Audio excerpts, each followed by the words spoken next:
Bonjour, je suis Nicolas Madeleine, journaliste média aux Échos. Je vais animer cette table ronde sur les studios de podcast indépendants. Comment est-ce qu'ils peuvent se faire une place sur le marché?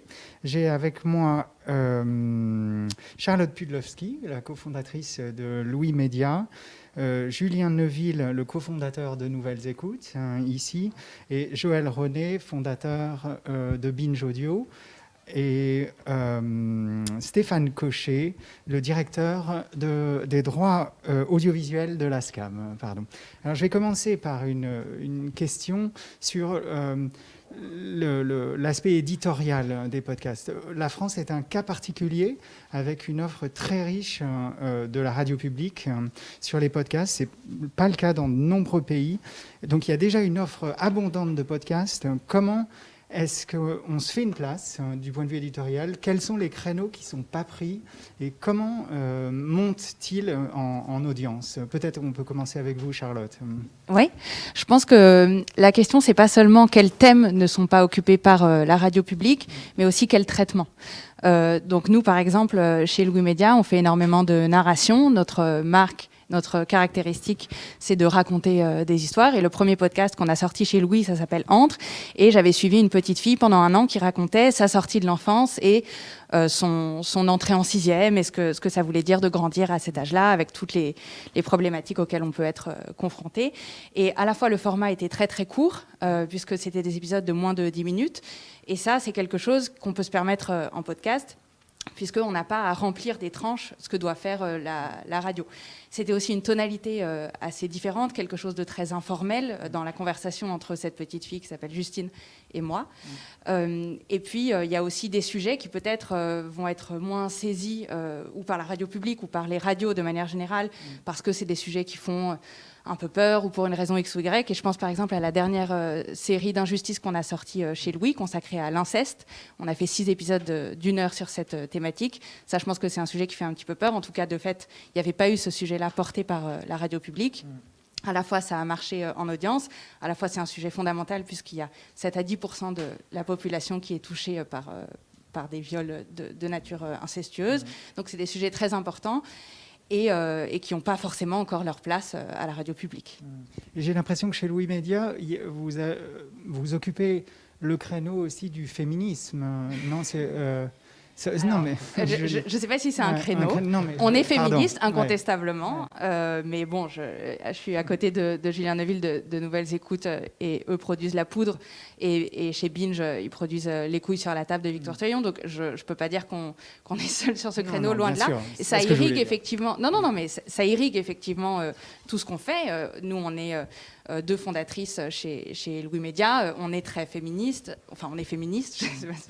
Et effectivement, c'est une question qui nous importe et qui irrigue ce qu'on fait au quotidien.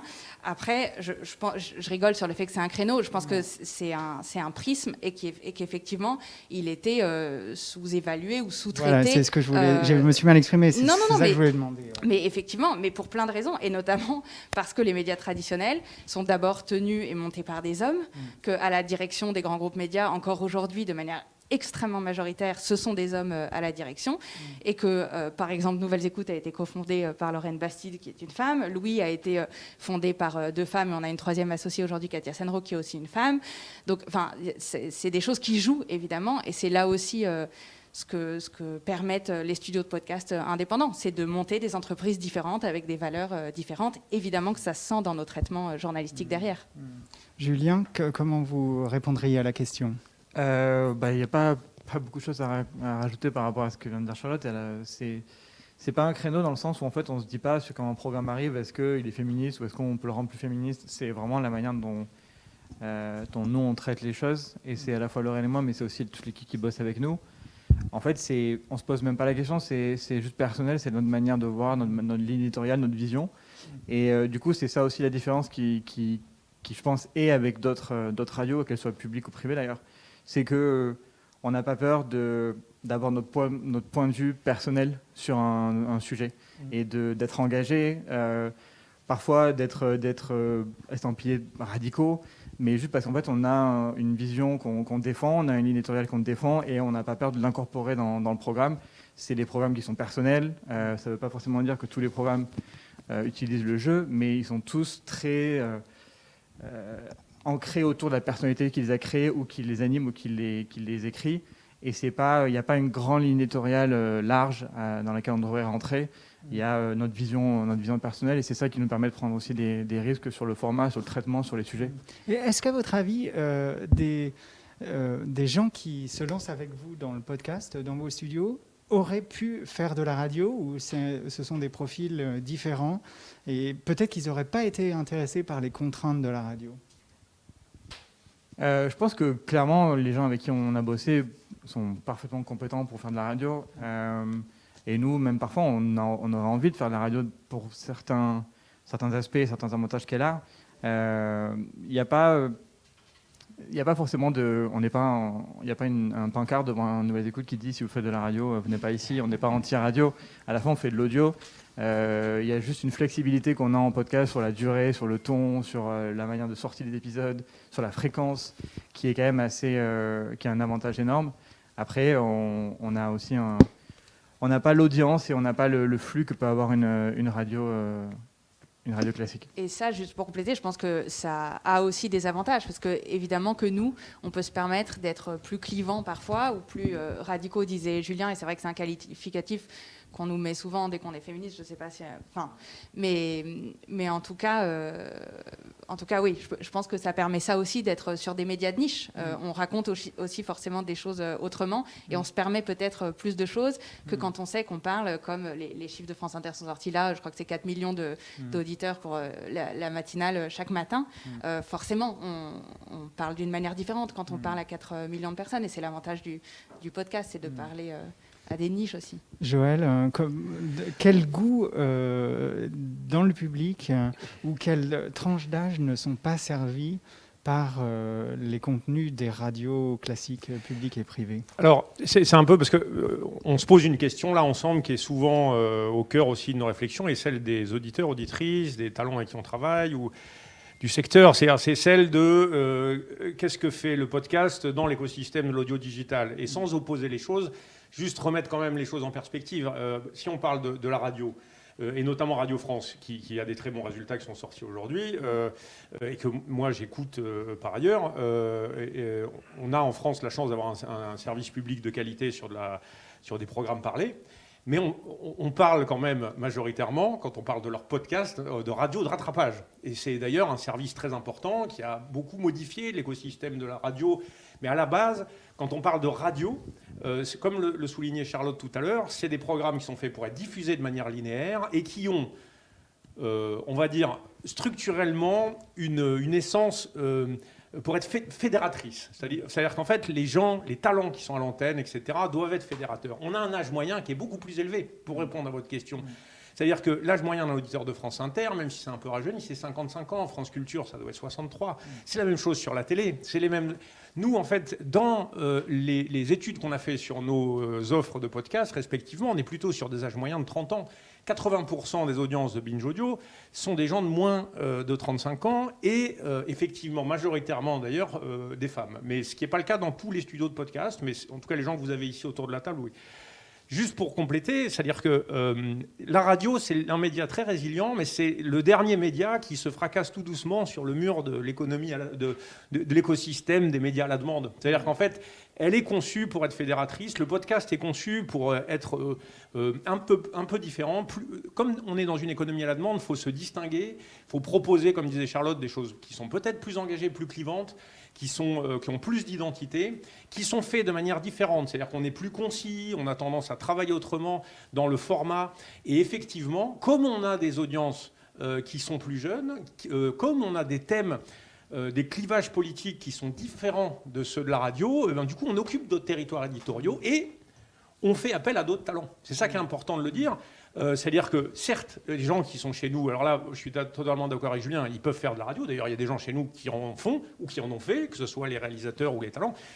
Pour eux, ça peut être un espace de liberté, les professionnels de la radio. Non, ouais, mais j'aimerais juste corriger le fait, parce que c'est une idée reçue souvent de dire le podcast, c'est un espace de liberté. Non, en fait, c'est un espace éditorial qui est donc dirigé par des producteurs et des directions de rédaction dans lequel on est très contraint, au contraire, parce que sinon les gens ne viendraient pas chercher nos programmes. On met beaucoup d'exigences. Le podcast, c'est comme la radio hertzienne, c'est-à-dire que la minute, en fait, elle est rare et il ne faut pas ennuyer les gens et il faut respecter, en fait, le temps d'écoute que les gens vous donnent. Donc, en fait, chez nous, les gens ne sont pas tellement libres. Ils sont libres s'ils sont dans leur chambre pour faire des podcasts de pop culture en discutant de sujets qu'ils veulent et les mettre en ligne, un peu comme des blogueurs. Ça, il n'y a pas de problème. Mais ce n'est pas le métier qu'on fait, nous.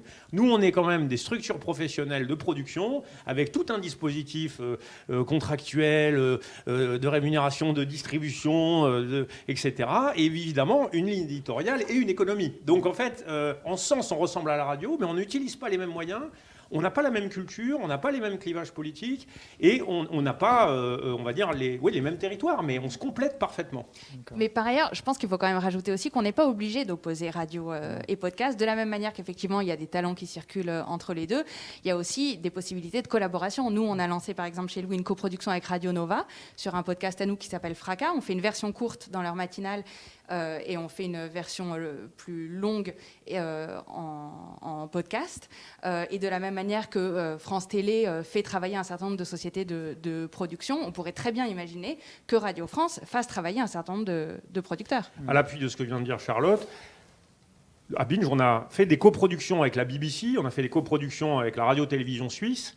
Ce que je veux dire, on travaille avec des radios étrangères. Il n'y a qu'avec Radio France aujourd'hui que ce n'est pas le cas, mais on espère effectivement que petit à petit, ils vont ouvrir leur chakra pour pouvoir faire appel aussi à d'autres talents sur, par exemple, leur offre native. On est tout à fait capable de fournir des productions en fait à Radio France.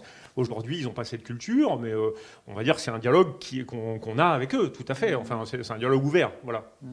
Justement, j'allais vous poser cette question des branches de podcasts natifs des radios. En fait, elles en parlent un petit peu. On voit chez le groupe M6 RTL commencer à essayer de se structurer comme ça. Est-ce que vous vous attendez à ce qu'ils vous concurrencent ou ce sera une offre encore différente entre vous, les studios indépendants, et la radio et la radio de rattrapage? Alors, pour être honnête, il y a de la place pour tout le monde. Alors, ce qu'on sait de toute façon, parce que ce qu'on oublie quand même dans... un point important dans la publication des audiences de ce matin où tout le monde est gagnant, mais effectivement où on peut reconnaître que le service public fait des performances remarquables. Mais on oublie quand même qu'il y a un chiffre à la fin qui est que le média radio a perdu encore 600 000 auditeurs en un an. La vague d'avant, c'était 1 million. C'est-à-dire qu'en fait, c'est un média qui est très puissant, qui est effectivement avec un âge moyen âgé et qui régresse tendanciellement. Il n'y a rien à faire. C'est-à-dire qu'en fait, vous ne pouvez pas le changer. C'est pareil sur la télé. C'est-à-dire que de l'autre côté, c'est les offres à la demande en télé, par exemple avec Netflix, etc. Et dans radio, effectivement, en audio, c'est la même chose. Donc, effectivement, nous, on est plutôt dans un secteur qui progresse, la radio, un secteur qui se contracte. Après, chaque entreprise, pour faire face justement à cette économie numérique, met en œuvre les stratégies qu'elle juge utiles. Radio France ont une politique de production de contenu natif, mais à la limite, on va dire, nous, on est plutôt, on est plutôt favorable, les producteurs, à dire, mais plus il y a d'offres, mieux on se comporte. C'est-à-dire qu'en fait, aujourd'hui, il n'y a pas assez d'offres natives pour pouvoir avoir une économie et convertir massivement des auditeurs. Si vous prenez un chiffre, c'est 10% des internautes. C'est la Médiamétrie qui a publié ça récemment, des internautes français qui écoutent du podcast natif au moins une fois par mois. Et 26% le total podcast, incluant la radio de rattrapage. Ça veut dire que c'est plus 10%, c'est plus 49% par rapport à 2019. C'est-à-dire c'est quand même une progression, plus 50% en un an. Donc, on estime qu'en 2023, on sera à peu près à 30%, et puis ensuite, derrière, ça va progresser très vite. Là-dedans, évidemment, qu'il n'y aura pas que des programmes féministes qui s'adressent aux moins de 30 ans. Il y aura des programmes pour tout un tas de sujets, tout un tas de niches, etc. Il y aura des gens, il y aura des influenceurs du podcast, il y aura des Instagrammeurs du podcast. Il y en a déjà, d'ailleurs. Voilà, c'est-à-dire qu'il n'y a pas de limite. Il y aura des programmes de sport, il y aura des programmes pour les personnes âgées. Le voyage, il y a tout. Il y a de la place, de la même manière que dans l'économie, je dirais, où vous avez Netflix et YouTube qui sont quelque part, qui visent le même temps d'utilisation, quoi. Est-ce que vous avez l'impression d'influencer, en tant qu'éditeur de podcast natif, indépendant, les lignes éditoriales des radios classiques Franchement, oui. Moi, je pense que, en toute humilité, pas qu'on réinvente, j'allais dire la poudre tous les jours, mais effectivement, je pense que particulièrement parce qu'il y a des ponts entre Radio France et ce qu'on fait, parce que France Inter est une radio très progressiste et que s'il y a une radio traditionnelle en France qui est plus féministe ou plus progressiste que d'autres, je pense que c'est quand même France Inter et France Culture. Et évidemment qu'on se parle très régulièrement et que même si nos succès d'audience ne sont pas des succès comparables à une matinale radio qui fait 4 millions d'auditeurs par jour, ça reste des succès qui les intéressent. Et pour compléter ce que disait Joël, je voudrais dire aussi que le podcast, c'est quand même, comme les séries télé, une innovation qui passe par le contenu. C'est-à-dire que évidemment, le fait d'avoir des plateformes qui permettent l'écoute en mobilité et qui vont faire découvrir. Mais de la même manière que, certes, le fait que Netflix soit une super plateforme avec de la bonne data, une interface chouette, des prix relativement raisonnables, ça a joué. Mais ce qui a quand même plus joué, c'est qu'à un moment donné, pour regarder House of Cards ou pour regarder je ne sais quelle série géniale, il fallait être sur telle ou telle plateforme. Et le podcast, c'est pareil. Et du coup, pour aller dans le sens de ce que dit Joël, non seulement ça ne nous dérange pas qu'il y ait d'autres éditeurs qui produisent, même si éventuellement ils doivent faire des plus grosses audiences que nous. Moi, ce que j'espère surtout, c'est qu'il va y avoir une concurrence par la qualité du contenu et non pas une concurrence qui passerait seulement par le fait de mettre les têtes de pont des radios directement en ligne. Et c'est super que les grosses têtes existent en podcast et fassent des très grosses audiences.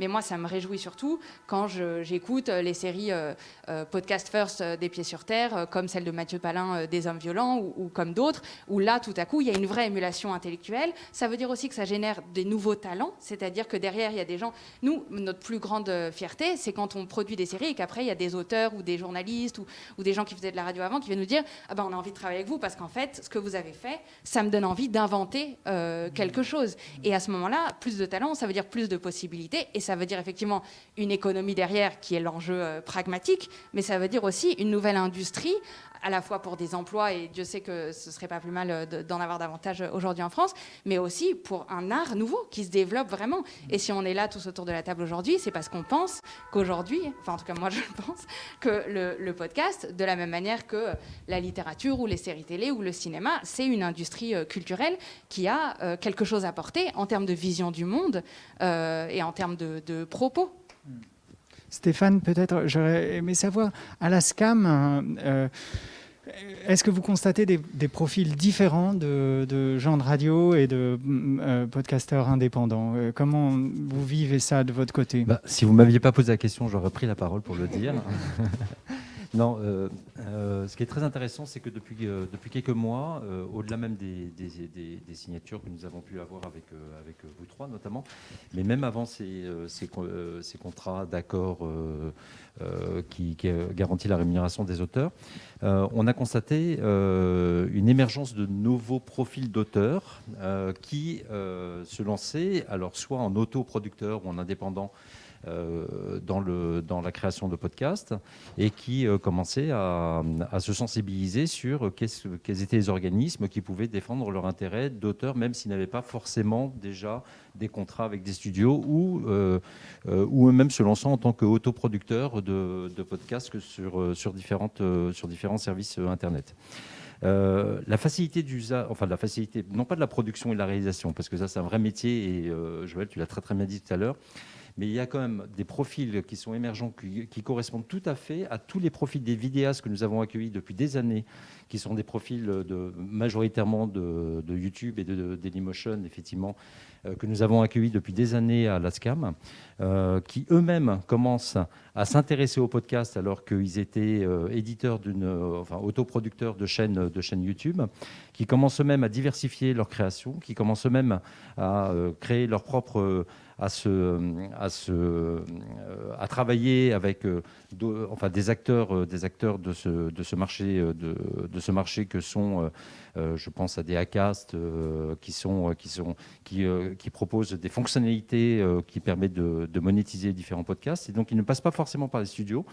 Ils s'intéressent tout seuls, dans leur statut d'autoproducteur, ils s'intéressent tout seuls, effectivement, à créer, soit adapter leur création audiovisuelle en création sonore, soit à faire des créations sonores spécifiques qui alimentent aussi leur chaîne YouTube, mais aussi ils travaillent avec ces sociétés type Acast pour pouvoir se faire monétiser, distribuer sur toutes les autres plateformes de diffusion de podcasts natifs. Donc c'est une vraie tendance, c'est un vrai rajeunissement effectivement du profil de ces auteurs et autrices qui ne fera que croître dans les mois et les années à venir. On en est intimement persuadé. Vous avez suscité ma curiosité avec ces Instagrammeurs ou ces YouTubeurs qui se lancent dans le podcast. Est-ce que vous pouvez me décrire l'interaction, peut-être les cas les plus intéressants et puis, c'est Instagram, YouTube, ce sont évidemment des plateformes de contenu, mais c'est aussi des plateformes de monétisation de ces contenus avec des soutiens des marques. Comment est-ce que ça se combine avec le podcast En fait, alors peut-être faire une précision qui est pas évidente quand on ne connaît pas forcément le marché. On pense que en fait, le marché de l'audio, il est assez connecté de manière hypertexte avec tous les réseaux sociaux et le web. En fait, c'est assez particulier et c'est d'ailleurs pour ça qu'il progresse au début de manière un peu lente, puis ensuite, aujourd'hui, on est sur une tendance où la courbe se creuse, et que d'ailleurs le marché radio était assez à l'abri aussi de l'écosystème numérique. Et quand je dis tout à l'heure que le marché de la radio, c'est le dernier qui se fracasse sur l'économie numérique, c'est ça, c'est parce qu'en fait, il était un peu protégé, il était résilient, etc. Pourquoi ? Parce que structurellement, la façon de distribuer le podcast, alors sans être technique, via le système du RSS, dont tout à l'heure Virginie Maire de Cybelle disait dans un autre plateau qu'il était condamné, ce que je ne crois pas du tout, parce qu'en fait, c'est un système qui a beaucoup de défauts, mais qui a au moins un avantage, qu'il est très résilient, il est universel et qu'il empêche d'ailleurs le monopole de la distribution d'une seule plateforme, ce qui a d'ailleurs posé des problèmes à la presse écrite, notamment avec Google ou autres, ou les réseaux sociaux. Mais effectivement, il est à l'abri en fait du reste du web. Donc, ce qui fait que, par exemple, le podcast n'est pas viral au sens où le contenu n'est pas viral. C'est pas comme une vidéo autoplay, une vidéo de Brut ou de Loopsider. C'est pas la même chose. Donc, ça conquiert des auditeurs, auditrices patiemment, une à une. Et une fois que vous avez les gens qui sont rentrés dans le média, ils ne partent plus. C'est ça qui fait la force d'ailleurs de nos audiences, c'est qu'en fait, c'est des durées moyennes d'écoute très longues, 80% de la durée moyenne d'un programme chez Binge, c'est-à-dire 20-25 minutes. Une vidéo autoplay dont je viens de parler, c'est 4 à 6 secondes. Enfin, on ne parle pas de la même chose. Sur Instagram, vous avez, quand vous avez des discovers, les gens qui passent 1 minute, c'est vraiment le maximum. En général, on est sur aussi 12-14 secondes. Donc nous, on engage les gens sur la durée. Par contre, la contrepartie, c'est qu'il va être longtemps à venir et que ça marche par le bouche à oreille. Alors pour revenir là-dedans, c'est-à-dire que du coup, si vous partagez un podcast vous ne faites pas une traînée de poudre sur Facebook, etc. Vous pouvez parler à vos communautés. On a tous des pages YouTube, Facebook, Instagram, etc. Instagram, d'ailleurs, est assez connecté. C'est le réseau social le plus proche. Par contre, il n'y a pas de, comme dans beaucoup de cas, vous ne pouvez pas prendre une star d'Instagram et lui faire un podcast et que ça cartonne. Ou une star de YouTube et lui faire un podcast et que ça cartonne. Pour l'instant, en fait, ça ne fonctionne pas comme ça. Pour gagner en fait la légitimité podcast, il faut l'acquérir par le podcast. C'est comme quand vous courez un marathon, il faut aller courir vous-même. Vous ne pouvez pas sous-traiter ce truc-là, c'est à vous de le faire. Donc, après... Donc la présence sur les réseaux sociaux est une vitrine, quoi. Non, alors c'est plus complexe que ça, mais en tout cas, il y a une interdépendance. Mais ce qu'on sait, c'est qu'il y a des gens référencés, connus, il y a des, entre guillemets, des influenceurs du podcast. C'est le cas de pas mal de gens dans les podcasts qu'on a cités. Ils reçoivent beaucoup de courriers, ils ont des publics qui sont très attachés à eux, mais c'est une autre logique que celle qu'on a sur les réseaux sociaux, et c'est d'autres ordres de grandeur, et c'est d'autres modes de consommation. C'est comparable, mais c'est pas forcément la même chose. Alors après, dans ce qui va se passer, est-ce que des youtubeurs célèbres vont se mettre à faire du podcast ? Moi, je pense que oui. Est-ce que ça va marcher ? Ce sera comme c'est déjà un peu le cas. C'est ça. Oui, c'est déjà le cas. Avec qui, par exemple ? Non, mais en France, moi, je suis pas très spécialiste des youtubeurs, mais on peut citer quelqu'un comme Cyprien, par exemple. Il a son podcast. Ou Flaubert, mais pour le coup, il est autant podcasteur peut-être, vu que ça fait quand même des années qu'il a le Floodcast, qui est un podcast qui cartonne, qui est un podcast d'humour. Mais aux États-Unis, il y a énormément de. Après, ça dépend ce qu'on appelle youtubeurs, mais il y a des humoristes qui se font d'abord connaître sur YouTube, donc on peut considérer qu'ils sont youtubeurs, qui ensuite se mettent au podcast, et ça va être des plateaux qui discutent de stand-up pendant 1 heure, 2 heures. Enfin, il y a toutes sortes de choses, et même en France, on voit quand même remonter dans le top 10 d'Apple Podcast. De temps en temps, moi, je vois sortir des choses dont j'ai jamais entendu parler. Bon, parce qu'en fait, c'est des gens qui sont ultra connus, des 12-18 ans, sur des sujets beauté ou bien-être, ou jeux vidéo, ou foot, ou ceci, cela, qui sont d'autres galaxies. Et il va y avoir un effet de levier quand même du fait qu'ils ont des très grosses communautés. Là où effectivement je rejoins Joël, c'est que si le contenu n'est pas adapté au podcast, c'est-à-dire je dis ça sans la moindre insulte vis-à-vis de la vidéo en général ou des youtubeurs en particulier, mais ça se voit quand on raconte rien dans un podcast. C'est pas pour rien que les gens restent effectivement 20, 30, 40, 50 minutes, c'est qu'on raconte des choses, il n'y a pas d'image pour faire illusion et ça ne s'ouvre pas automatiquement. Donc les gens vont pas revenir s'il n'y a pas vraiment du fond. Mais des gens comme Cyprien par exemple, ou des gens comme Ken Kojandi, il est d'abord auteur et humoriste avant d'être connu en vidéo ou je ne sais quoi, mais c'est des gens qui racontent des vraies choses et du coup qui recréent en podcast une communauté qu'ils ont réussi à construire par ailleurs sur d'autres médias. Et là où les gens vont trouver quelque chose qu'ils ne trouvent pas sur YouTube, c'est justement, les gens, je veux dire les producteurs de contenu, c'est justement un autre type de consommation, un autre type d'attachement. Il y a quand même une valeur beaucoup plus grande et pour le créateur lui-même et pour les annonceurs qui le suivent, d'avoir une audience sur du podcast où les gens écoutent, effectivement, nous, notre taux de complétion, c'est 90%. Donc, quand on fait des podcasts d'1 heure, vous imaginez ce que ça veut dire en temps d'attention. Et c'est pas pour rien aussi que le taux de mémorabilité sur les podcasts, il est 4 fois plus élevé que sur n'importe quel autre canal média. Donc, et pour les annonceurs et pour les producteurs de contenu, c'est extrêmement valorisant d'amener les gens au podcast. Julien, quelle est votre expérience des profils des podcasteurs qui frappent à vos portes? Est-ce que vous avez beaucoup est-ce que vous avez aussi beaucoup d'Instagrammeurs ou de YouTubeurs ou... Je pense pas plus que le reste. Par contre, j'ai souvent quand on discute avec des plateformes pour faire des productions exclusives pour eux, il y a souvent une petite phrase dans le mail ou dans la réunion où on nous dit ouais, cette actrice elle est bien, mais vous voulez pas prendre quelqu'un de YouTube plutôt dans le même rôle? Combien elle a de followers sur Instagram? Ouais, c'est ça. En fait, maintenant, non, mais c'est-à-dire que maintenant, c'est même une problématique parfois, du cinéma, ça. Mais c'est clair. Mais moi, parfois, je fais des presse sur mes productions que je veux vendre et je mets mon casting et je mets le nom, virgule, entre parenthèses, 450K sur Instagram. En fait, il y a des moments où il faut jouer le jeu et il faut jouer avec les conditions que certaines plateformes ont. Mais en tout cas, nous, quand on produit quelque chose, on se dit toujours, c'est souvent ce que me disent Mélanie et Nora qui travaillent avec moi, qui sont à la com et au commercial, qui me disent bon, c'est bonus si on a quelqu'un qui a une communauté derrière pour l'amener, mais à la base, nous, c'est le contenu, c'est la manière dont on raconte l'histoire, le thème. Bref, on ne va pas répéter ce qu'on dit depuis tout à l'heure, mais c'est vrai qu'il y a cette tendance, surtout des plateformes qui veulent faire de l'acquisition d'audience assez rapide, où elles font des deals avec des youtubeurs, ou Spotify qui met des millions sur un podcast les 2 plus gros TikTokers américains. Forcément, c'est aussi pour attraper la plus grosse audience possible et la rajeunir encore, encore plus que les radios. Et pour continuer ce que disait tout à l'heure Joël par rapport à la différence aussi avec la radio, c'est qu'en fait, la radio va vers les gens, mais le podcast, c'est les gens qui vont vers le podcast. Vu qu'aujourd'hui, vous voulez lancer un nouveau programme sur France Inter de 13h, vous misez sur les gens qui étaient là à midi, qui restent un peu, et sur les gens qui voulaient être là à 14h, qui sont là avant, et vous misez sur les gens qui zappent dans leur bagnole ou ailleurs. Donc tout de suite, vous ne pouvez pas lancer un programme demain sur France Inter qui fait 0 écoute. Vous pouvez lancer un podcast demain qui fait 100 écoutes en 2 jours. Parce qu'il faut arriver à le faire sortir de la masse.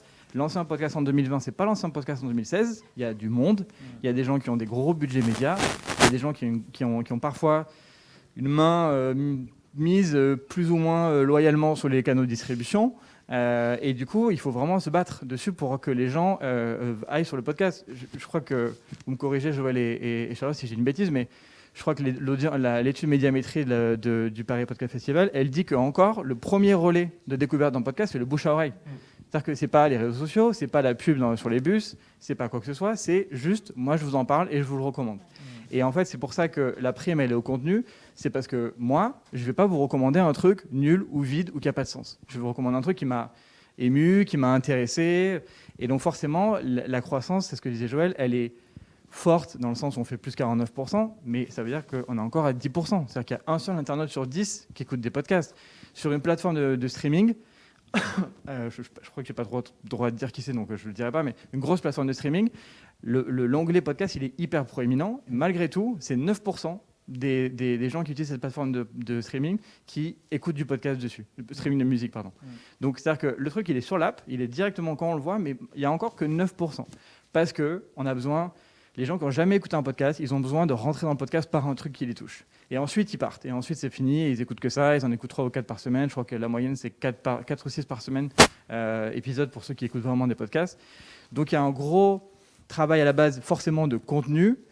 Et avoir derrière des gens qui ont des communautés, c'est un bonus de communication, en fait. C'est pas plus que ça. Et après, derrière, il faut aussi se battre sur la médiatisation et le marketing. Et aujourd'hui, si vous êtes un indépendant et vous lancez un podcast, la seule manière que vous allez vous démarquer, c'est le contenu, mais il va falloir être assez patient, parce qu'il y a du monde sur le domaine.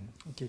À l'appui peut-être de ce qu'il en a dit, et pour faire le lien peut-être à un sujet là, dont on parlait tout à l'heure, la différence, la croissance du podcast dans les 5 dernières années, on va dire depuis l'apparition de Serial, qui est l'acte fondateur connu par les initiés qui sont là et qui fondent le début, l'an zéro en fait, du podcast dans le grand public, pour simplifier. Depuis 5 ans, ça s'est fait sur la qualité des contenus. Donc c'est de la croissance organique en utilisant les réseaux existants. Et puis évidemment, le fait que les plateformes arrivent et investissent, Spotify, Deezer, ça aide aussi, etc. Mais ça s'est fait sur le contenu. On a fait la différence sur la qualité des talents qu'on faisait travailler, la qualité des auteurs et le positionnement de notre offre en complément du reste. Et voilà. Maintenant, pour progresser dans les prochaines années, il y aura 2 axes, à mon avis, qui sont importants. C'est d'une part la question de l'écosystème professionnels autour de l'industrie du podcast. Voilà, donc c'est-à-dire notamment par exemple, prenons le cas, c'est la signature d'accords pour les droits de diffusion avec la SCAM qui est ici, mais il y a aussi la SACEM pour la musique, il y a la SACD pour les scénaristes, etc. Ça, c'est en cours. Les aides à la création, la reconnaissance du podcast comme une œuvre audiovisuelle, au même titre que, je dirais, de la série ou du cinéma. Ou des livres. C'est-à-dire qu'aujourd'hui, le podcast est la seule industrie culturelle en France qui ne bénéficie strictement d'aucune aide, d'aucune manière. Si vous montez une maison d'édition, si vous ouvrez une librairie, si vous faites un court-métrage, même sur YouTube, vous pouvez prétendre à des aides à la création, à l'écriture. Nous, on n'a rien. Donc c'est un sujet qu'on a signalé, et notamment on est partenaire là-dessus de la SCAM, qui est aussi assez engagé auprès du ministère de la Culture, qui a commandité un rapport il y a 1 an, dont on attend les conclusions, pour essayer de créer un écosystème autour de ça, dans lequel on dit il faut aider les auteurs, il faut aider la production, pour pouvoir défendre aussi la place des contenus français dans l'écosystème. Parce qu'on parle, en fait, les plateformes dont on parle, elles sont toutes extraterritoriales, Apple également, et en fait, le marché aussi du podcast, il va devenir mondial. Ça veut dire que si on veut avoir une place dedans, il faudra produire ici. Aujourd'hui, les contrats qu'on a avec les plateformes en question, c'est souvent des contrats américains, anglais, ils ne reconnaissent pas la gestion collective, etc. Il y a quand même ça. Et le deuxième axe dans lequel il faudra progresser, et qui ne dépendent pas forcément que des gens ici autour de la table, mais d'autres, des plateformes, mais peut-être des startups ou de l'innovation, c'est la question technologique. C'est-à-dire, d'une part, la possibilité... il y a au moins 3-4 étapes. C'est-à-dire, le speech to text, c'est-à-dire le fait de pouvoir avoir des données d'indexation texte, pas forcément visibles, mais qui servent à l'indexation. Deuxièmement, la sémantique, c'est-à-dire le fait, et la reconnaissance des entités nommées, le fait de pouvoir, du coup, indexer ces contenus. Troisièmement, les algorithmes, le fait de pouvoir, dans ces contenus indexés, pouvoir proposer des chemins et de la proposition, je dirais, d'écoute, et donc de recréer des chemins linéaires dans le non linéaire. Et ça, en fait, et puis la gestion de la distribution, les données, le partage des datas, en fait, pour améliorer l'expérience utilisateur. Ça, pour l'instant, ces briques technologiques, du fait de l'aspect grégaire de la diffusion en RSS, elles n'existent pas encore, mais ça finira par exister. Il y a 15 ans, le marché de la musique n'était pas monétisé, il était largement piraté, et puis il y a eu des plateformes, et puis il y a eu des acteurs intermédiaires comme Believe, comme d'autres qui s'occupent de gestion de droits, de distribution, qui mettent de la technologie aussi là-dedans, et du marketing, et je pense que ça va venir dans les 10 ans qui viennent, ça c'est important. Okay. Stéphane, je pense que... Il a tout résumé, hein, Joël. Qu'est-ce qui reste, selon vous, à professionnaliser dans l'univers du podcast natif indépendant ? Je ne vais pas plagier Joël parce que là, vraiment, il a décrit un panorama assez complet de toute l'évolution de cet écosystème, de ce marché des podcasts, par l'angle éditorial, la recommandation éditoriale, par l'angle technologique, mais qui est en lien avec la recommandation éditoriale. Et je dirais effectivement sur la capacité du marché français à faire émerger des acteurs de la distribution, effectivement, qui ne permettraient aux acteurs, aux studios, aux créateurs au sens large, d'être peut-être un peu moins interdépendants Mais est-ce que on n'est pas comme dans le cinéma ou les séries audiovisuelles confronté à une question de droit d'auteur à la française? Alors, pour tous ces acteurs de la distribution, de diffusion qui veulent interagir sur le marché français, de toute façon, ils se doivent d'être respectueux du droit d'auteur à la française. Même si ce n'est pas culturellement facile à leur faire comprendre, Voilà. mais...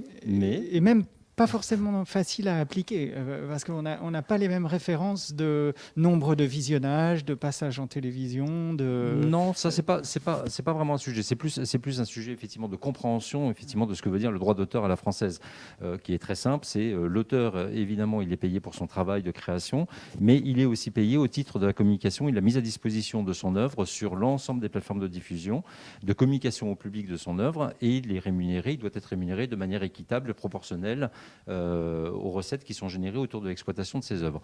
Donc ça, un acteur, la SCAM, mais les autres sociétés d'auteurs également qu'a cité Joël tout à l'heure, sont toutes en contact et en relation avec ces plateformes de diffusion.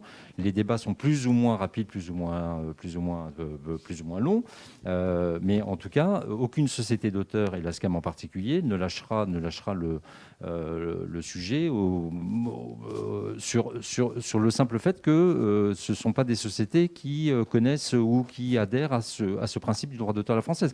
Ils sont sur le marché français, ils se doivent effectivement d'être respectueux du droit d'auteur à la française. Et le droit d'auteur pour les podcasts, il est entièrement balisé maintenant. Les gens peuvent y avancer les créateurs avance en toute sécurité. Il est balisé, mais on est au début du GR, là. On est au début, voilà, on est en train d'entamer le chemin. Le chemin est bien tracé. Mais maintenant, effectivement, le parcours étape par étape. Vous avez autour de cette table ronde, effectivement, des partenaires très vertueux de ce respect du droit d'auteur à la française qui le portent. En plus de ça, au-delà même de la simple relation que nous avons entre la SCAM et Nouvelles Écoutes, Louis Média et Binge, je peux citer Bababam également, qui est dans ce domaine très vertueux. Tous les autres se veulent d'être vertueux également. Ils ne le sont pas encore officiellement, mais ils le seront d'une certaine manière. Mais encore une fois... Et à qui pensez-vous Non, mais vous avez d'autres studios, vous avez d'autres éditeurs de podcasts avec lesquels, pour l'instant, nous n'avons pas encore signé d'accord. Mais ils sont complètement ouverts à la discussion. La discussion est bien engagée. Joël, effectivement, représentant deux organisations, le Geste et le syndicat PIA, ont été vraiment des fers de lance sur l'éducation autour du droit d'auteur à la française auprès de ces acteurs. Et nous avons essayé effectivement d'être le plus en amont possible de la création et de l'émergence de ce marché, de manière à ce que chacun de ces acteurs comprenne que c'est un sujet qui ne doit pas se gérer a posteriori de l'exploitation effectivement des œuvres. C'est un sujet qui doit se gérer à l'origine du projet d'un service de podcast, d'une plateforme de diffusion de podcast, pour ne serait-ce que par pédagogie, ne serait-ce que par compréhension, et puis surtout de manière à ce que ces acteurs-là comprennent que ils doivent l'inscrire dans leur modèle économique et que le droit d'auteur n'est pas une variable d'ajustement par rapport à leurs modèles économiques. C'est un poste à part entière dans leur modèle économique. Okay, je voudrais juste rajouter un tout petit point par rapport à ce que disait Joël par rapport au financement et aux aides et aux subventions. Aujourd'hui, quand on a un programme qui nous tient à cœur, quand on a un script, un développement, une idée, on a plus ou moins, je caricature, mais pour que ce soit concret pour les gens, on a deux options. Soit on l'autofinance, et là, il faut avoir les reins solides. Donc, c'est des budgets entre 10, 20, 50, 60 000 euros qu'il faut sortir tout seul, comme ça, sans aucune garantie. Soit on va avoir une plateforme. Les plateformes, c'est souvent des plateformes internationales. C'est les plateformes qui, dans leur contrat, comme disait Joël, sont dans une perspective un peu américaine où, en fait, on récupère tous les copyrights, donc tous les droits. Donc, nous, derrière, en fait, on fait de la prod exé. Finalement, on a créé un contenu, mais on leur donne tous les droits. Et en fait, à un moment donné, si on n'a pas un peu d'aide sur la partie financement et subventions, on ne pourra pas continuer à sortir 20 programmes par an qui nous coûtent chacun entre 10 et 50 000 euros autofinancés.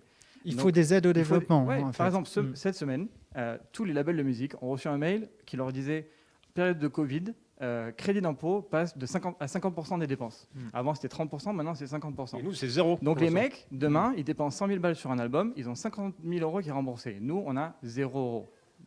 Et de qui que ce soit.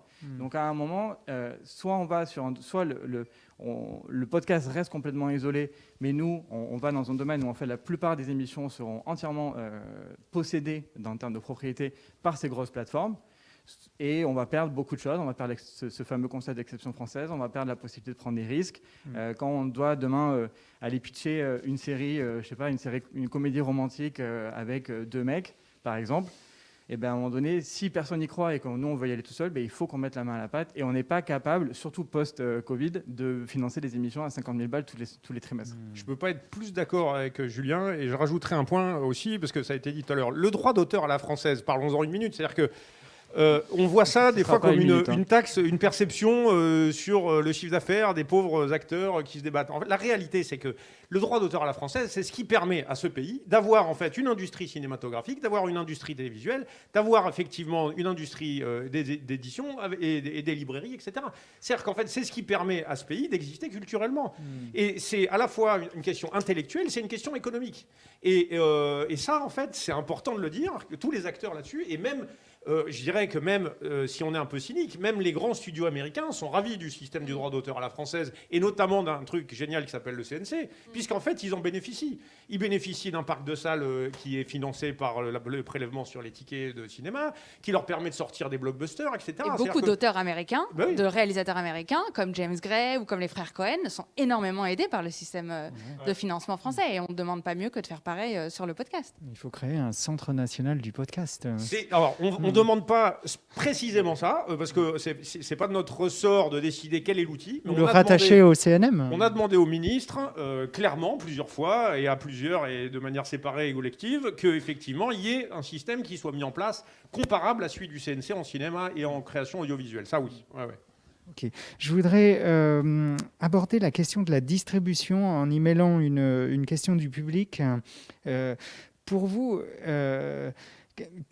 studio indépendant, quel est le meilleur moyen de vous distribuer, et est-ce que vous pensez qu'il y a une place pour des offres payantes dans le podcast, pour des abonnements à, je sais pas, entre 5 et 10 euros pour des podcasts? Moi, je peux répondre sur la question payante. La réponse est oui. Il y a des plateformes payantes. On citait Sibel tout à l'heure. Spotify en est une, même si leurs podcasts aujourd'hui sont gratuits, mais ils pourraient être payants en fait, ou mis derrière le paywall un jour. Ce que je veux dire, il y a Magellan aussi aujourd'hui qui propose des contenus payants. Vous avez des livres audio qui est un marché payant. Enfin, il y a tout un tas de choses qui peuvent être payants. Nous, on lance le 2 décembre une lettre hebdomadaire en mail et en audio qui sera payante, 5 euros par mois, avec une release hebdomadaire. Ça s'appelle La Dose. Ce sera une newsletter mail et un podcast payant. Vous avez Paradiso, qui est un des adhérents aussi du syndicat PIA, des producteurs indépendants, qui a lancé avec l'École des loisirs un podcast payant à 6,90 € donc pour la collection. Ce que je veux dire, c'est que comme tous les marchés, il y a de la place pour tous les modèles. Il y a aussi de la place pour du payant, mais évidemment, ça demande... c'est pour un certain type d'œuvre, sur un certain type de public, avec un certain type de distribution. L'audio aujourd'hui, majoritairement, c'est comme la radio, c'est gratuit pour l'utilisateur. Ça ne signifie pas que je ne sois pas prêt à payer. Regardez la télé, c'était gratuit, et puis les gens payent Netflix, mais ils payent même SFR, quelque part, en fait, ils payent leur télévision. Ce que je veux dire, c'est que... Et ça crée de la valeur pour tout le monde. Donc ce que je veux dire, c'est que le marché va évoluer, il va être complexe. Ce qu'on sait, c'est qu'aujourd'hui, majoritairement, et pour la décennie qui vient, il sera majoritairement, non, pas payant à l'écoute, mais ça peut être payant au forfait, ou ça peut être payé par quelqu'un d'autre. En tout cas, majoritairement aujourd'hui, oui, c'est de l'écoute gratuite. Et les modèles économiques que nous avons pour les producteurs ici autour de la table et éditeurs, parce qu'il ne faut pas oublier, on est producteur-éditeur, c'est-à-dire on diffuse, on a une activité de médias, sont ceux du gratuit pour l'utilisateur, avec des revenus tirés de la pub, du brand content ou de contenu payant de diversification. Julien et Charlotte, quelles sont vos portes de sortie de distribution de vos podcasts favoris ? Comment ça, nos portes de sortie? Comment vous préférez être distribué vos podcasts? Je ne sais pas si le mot préférence, ça dépend de ce qui fonctionne à un instant T. C'est-à-dire qu'effectivement, nous, notre hébergeur, par exemple, Acast, travaille sur une possibilité pour les gens de payer pour avoir un flux privé tout en étant sur les plateformes. C'est-à-dire, je veux écouter mes podcasts sur Apple Podcasts ou sur Spotify, je peux avoir un flux qui n'est disponible que moi qui paye. Ça, c'est quelque chose qui n'a pas encore été développé en France par Acast, mais on l'attend d'ici quelques mois. Moi, j'ai hâte qu'on puisse mettre ça en place. Ça, c'est un canal que je trouve hyper intéressant. En attendant, aujourd'hui, à l'heure qu'il est, nous, notre mode, c'est la multi-diffusion, parce que c'est ce qui nous permet de toucher le plus de gens possible, avec des variantes parfois. On a fait une exclusivité, par exemple, avec Spotify, sur la saison 2 du podcast Entre, dont je parlais tout à l'heure, qui, pendant une année, a été entièrement disponible sur Spotify. Donc, nous, on essaye de varier au maximum. Et puisqu'on parlait du payant, je profite aussi quand même de ça pour dire que nous, chez Louis, on a lancé un club, parce que ça faisait des années depuis la naissance de Louis, donc depuis presque 3 ans, qu'un certain nombre de nos auditeurs nous disaient mais comment est-ce qu'on peut vous soutenir, comment est-ce qu'on peut vous aider? Et donc on a ouvert le club Louis pour que les gens puissent financer. On a 2 offres, une à 5 €, une à 17 € qui est plus presque de la formation pour lancer son podcast avec des masterclass, etc. Ça marche bien. Et ça marche bien, oui. Et c'est une manière aussi pour les gens et de nous soutenir et de nous montrer qu'ils comprennent que nos productions coûtent énormément d'argent, qu'ils soutiennent nos valeurs et ce qu'on essaye de faire. Julien? Forcément, le payant, c'est une source de revenus qu'il faut envisager. Dans tous les cas, le podcast natif, dans la forme que nous, on a, il a 5 ans, donc on essaye un peu tous les différents types de rémunération et puis on verra ce qui marche ou pas. Mais le payant, c'est vraiment un truc qui est intéressant. Alors en termes technologiques, il y a encore pas mal de barrières à faire tomber. Moi, j'ai pas encore craqué le système pour Nouvelles Écoutes en l'occurrence, mais c'est clair que je préfère aller convaincre 1000 auditeurs de payer 3-4 € pour écouter ma prochaine production que d'aller convaincre une marque de LVMH de acheter 20 000 € d'espace publicitaire dans mon programme. C'est pas du tout le même genre de discussion. Franchement, la deuxième discussion, c'est pas très intéressant. En fait, on parle de quadrant, on parle de CSP+, on parle de tous les termes marketo. Moi, je préfère essayer de convaincre des gens d'aller consommer un truc qui va les toucher, encore une fois, ou qui va leur apprendre des trucs, plutôt que convaincre un annonceur qu'il faut aller vendre des produits aux personnes qui nous écoutent. Donc forcément que le payant, c'est vraiment une idée, c'est là, c'est pas très loin. Il y a encore pas mal de barrières, en tout cas pour que le payant émerge de nous. Après, il y a des applications qui le font très bien, mais c'est encore tout le début. Le podcast natif, ça a 5 ans. Pour rebondir là-dessus, dire que dans nos audiences, on a des gens qui sont, tous les studios de podcast, qui sont très engagés, on l'a dit tout à l'heure, avec des durées moyennes d'écoute longues, etc. Nous, à Binge, on a un taux de transformation vers des contenus payants qui ne sont pas forcément du podcast, puisqu'on est éditeur aussi de livres, on fait aussi des jeux et des événements, qui est de l'ordre de 5 à 8% vers du produit payant. C'est-à-dire qu'en fait, on monétise la valeur de nos podcasts distribués gratuitement. C'est une manière aujourd'hui de le faire. Comme le dit Julien, en fait, le système de distribution est déjà pour du gratuit, en fait, il faut convertir des gens et on a encore beaucoup de marge de manœuvre. Pour du payant, ça demande des conditions qui peuvent être réunies dans certains cas, mais qui ne le sont pas tout le temps. Et je pense que dans les 5 ans qui viennent, on va voir une multiplication de modèles différents. De la même manière que, rappelez-vous, il y a 10 ans ou 15 ans, quand Mediapart s'est lancé, on s'est dit ils vont faire payer les articles, c'est des ringards, et puis on voit où ils sont aujourd'hui. Je veux dire, donc il n'y a pas de problème, ça fonctionnera. Ok, on va conclure sur les propos de Joël. Merci beaucoup. J'espère qu'on a convaincu qu'il fallait créer un CNP, Centre National du Podcast. Et puis à bientôt. Non. On ne tient pas forcément à l'inflation des agences dans le service public. Je ne crois pas que ce soit trop dans l'air du temps. Juste de l'argent. Voilà. Mais par contre, on veut bien que quelqu'un se charge de redistribuer ces aides. Oui. Okay, collecter, parce qu'il faut, si on distribue, il faut collecter quelque part. Ok, j'espère que le message précisé sera entendu. Au revoir. Merci. Merci. Merci. Au revoir.